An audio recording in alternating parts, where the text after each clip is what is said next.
Oke.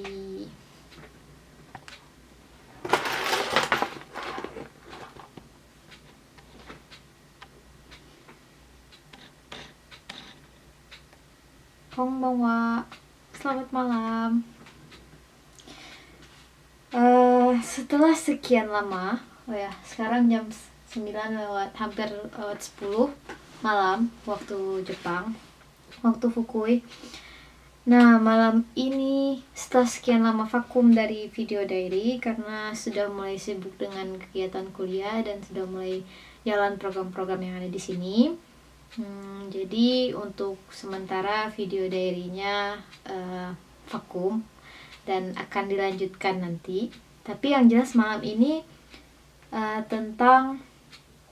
mau jelasin tentang proses dan semua informasi tentang UFSEP.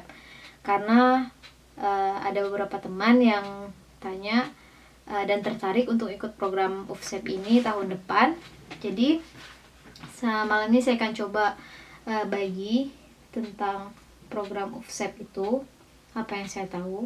Jadi UFSEP itu adalah program scholarship pertukaran pelajar ini, kepanjangannya University of Fukui Student Exchange Program.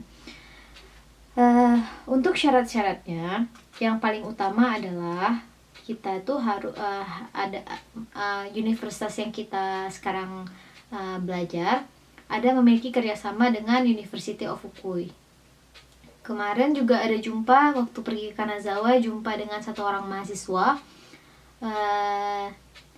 Dia itu melalui program UKSEP, yaitu University of Kanazawa Student Exchange Program. Jadi kayaknya sama dengan UFSEP, cuma beda universitas, dan universitas di Kanazawa itu ada bikin kerjasama dengan universitas dia.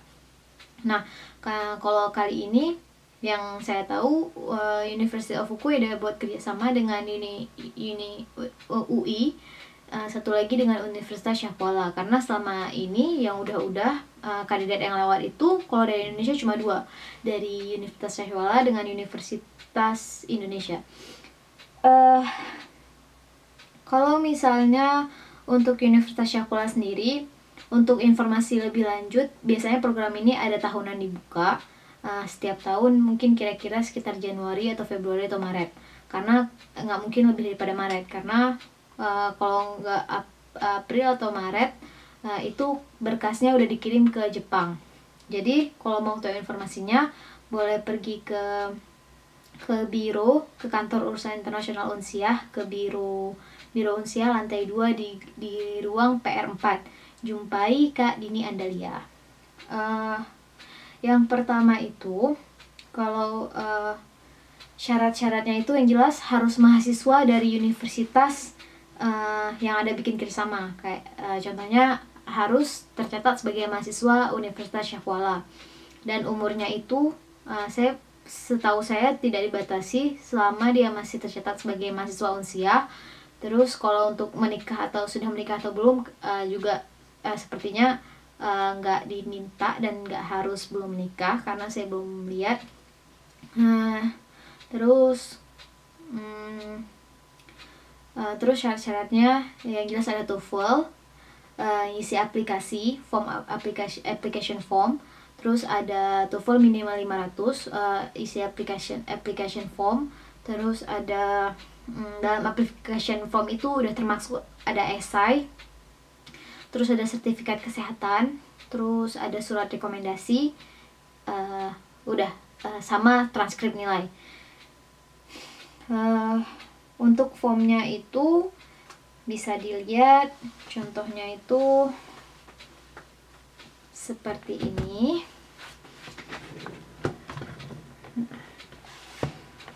Ini formnya. Sorry.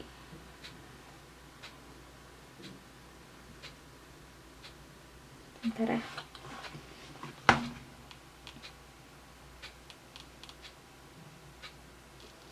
Nah, ini formnya, form yang saya dulu.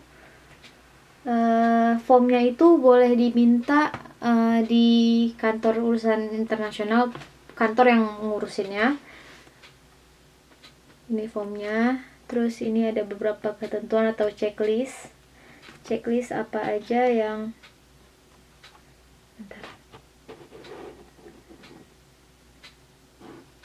checklist apa aja yang harus ada. Terus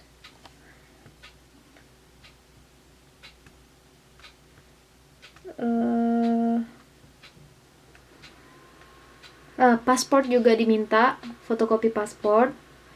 Terus ini ada grade. Jadi untuk transkrip nilainya kita kasih kopian transkrip nilai kita yang udah terjemahin ke bahasa Inggris. Satu lagi juga transkrip yang sesuai dengan standar nilai di Jepang. Di sini udah dikasih tahu langkah-langkah untuk mengkalkulasikannya atau mengubahnya. Karena mereka nggak ada B+, nggak ada C+, dan rank nilainya juga beda. Nah, ini ada form, ada nama, bisa diisi, terus ada jenis kelamin, terus ada alamat juga, ada tanggal lahir, nomor HP. Nah, UFSEP ini nyediain ada 4 jurusan. Ini jurusannya. Yang pertama Culture and Society, terus ada Mechanical Engineering, terus ada Electrical Engineering, terus satu lagi ada Physical and Chemical Engineering. Jadi lebih kepada engineering. Kalau misalnya dalam program UFSEP ini bisa dilakukan transfer nilai kalau ada mata kuliah yang sama. Tapi karena saya belajar di jurusan komunikasi,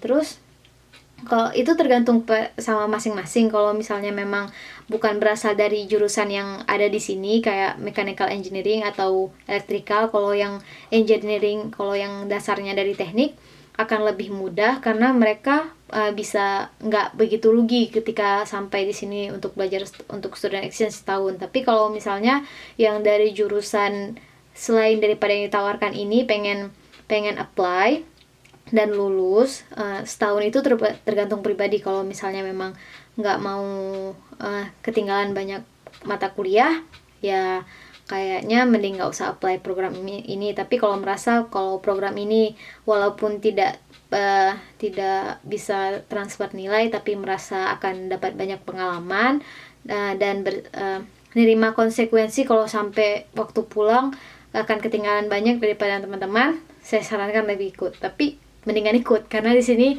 kayaknya tidak ternilai pengalaman yang di ini. Terus di sini ada kolom special research yes or no. Jadi special research itu nggak cuma untuk mahasiswa S2, tapi juga bisa buat mahasiswa undergraduate.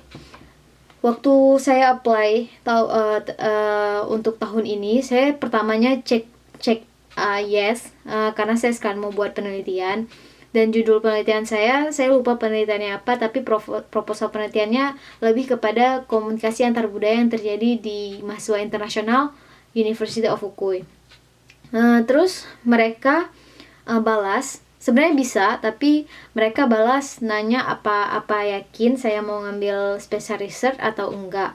Karena untuk jurusan komunikasi di sini karena nggak ada, dan di University of Fukui ini dosen yang bisa bimbing nanti penelitian itu untuk jurusan komunikasi, apalagi komunikasi antar budaya, itu kurang dan bisa dibilang nggak ada. Terus mereka juga mempertimbangkan karena saya juga baru tahun kedua di universitas, maksudnya baru semester 4, mereka merasa untuk pengetahuan bikin penelitian atau proposal atau skripsi itu masih kurang. Akhirnya saya balas, saya bilang saya nggak jadi ambil research dan hanya ikut program undergraduate aja. Nah, ini kolom untuk isi grade point, GPA, IPK, tapi yang udah di standar di yang udah dikalkulasikan dengan standarnya Jepang. Terus ini kolom untuk tulis esai. Jadi di sini disuruh bikin maksimal 200 kata dalam bahasa Inggris tentang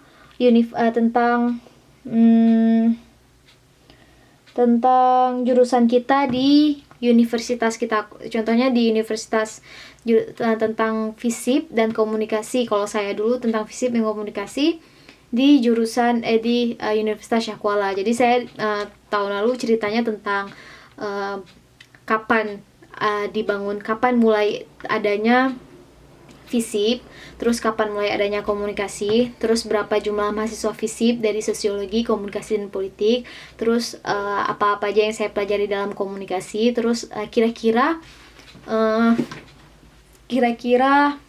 akan jadi apa saya ketika saya lulus dari jurusan komunikasi itu. Terus kalau lembar selanjutnya disuruh describe tentang rencana kita waktu selama studi di Jepang ini. Kalau nggak salah dulu saya bilangnya saya bilang kalau misalnya saya pengen belajar banyak terutama tentang budaya, terus saya pengen share budaya saya sendiri, terus saya pengen menjelajahi semua Jepang kalau nggak salah. Pokoknya be yourself. Jujur aja apa yang pengen dilakukan selama kalau seandainya terpilih jadi student exchange di sini, apa yang pengen. Kalau nggak salah dulu juga ada bilang mau gabung di klub atau komunitas yang kira-kira mendukung saya, kayak student club gitu, atau klub yang ada di university di Fukui ini. Terus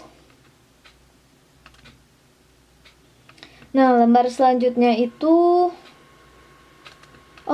bentar ya.